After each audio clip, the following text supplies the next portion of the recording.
Hello everyone, my name is Brian Ortiz and I will be your speaker this afternoon. Writing is the representative for our ideas. Good writing represents your thoughts in an eloquent, understandable manner. Bad writing, not so much. As someone who has written countless essays throughout his schooling and has helped his classmates over the years with editing their essays, I have learned a thing or two about writing with clarity. My goal here today is to raise awareness of the deliberate erasure of the Oxford comma and to encourage its use. In this speech, I will go over the history of the Oxford comma, the erasure of the Oxford comma, and lastly, the Oxford comma in action. We begin with a brief history on the Oxford comma. According to Business Insider, the Oxford comma is known as the Oxford comma because it was traditionally used by printers, readers, and editors at the Oxford University Press. And while its first usage is unknown, the first time it was properly recorded was in 1905. However, over the years, the Oxford comma has received a lot of hate. Blogs and grammar websites such as Grammarly, The Right Practice, and Business Insider also have expressed their distaste for the Oxford comma, saying that rephrasing an already unclear sentence can solve the same problems that using the Oxford comma can, saying that the Oxford comma is both pretentious and unnecessary, and lastly, saying that the Oxford comma is just plain and simply overrated. Another fact about the Oxford comma is that it is only used in the United States and Britain, and other countries don't use it because it goes against their language structure, such as French, Spanish, and Russian. And this information comes from a different Business Insider article. Now, you may be asking yourself, why should I use a writing trait that is not used in any other part of the world and is being slowly erased out of existence?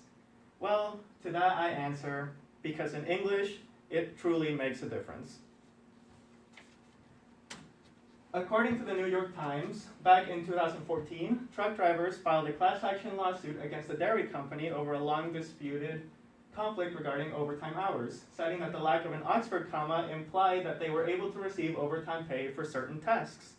Well, after a long and difficult ordeal, the court actually sided in their favor, citing the lack of the Oxford comma created ambiguity, and the estimated payout for that settlement was $10 million.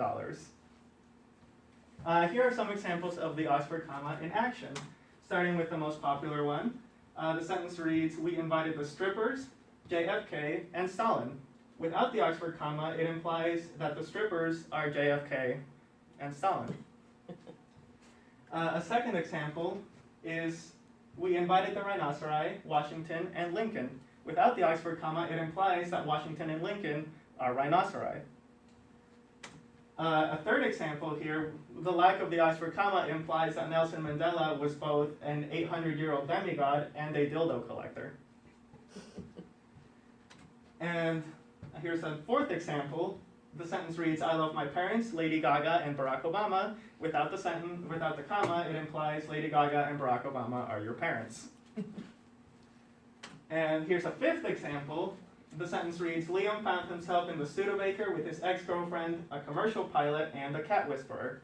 Without the Oxford comma, naturally, it implies that Liam's ex-girlfriend is both a commercial pilot and a cat whisperer. And in fact, to prove it an even further amount, I will write out a different sentence, which is, "The cats, Nino, and Adrian."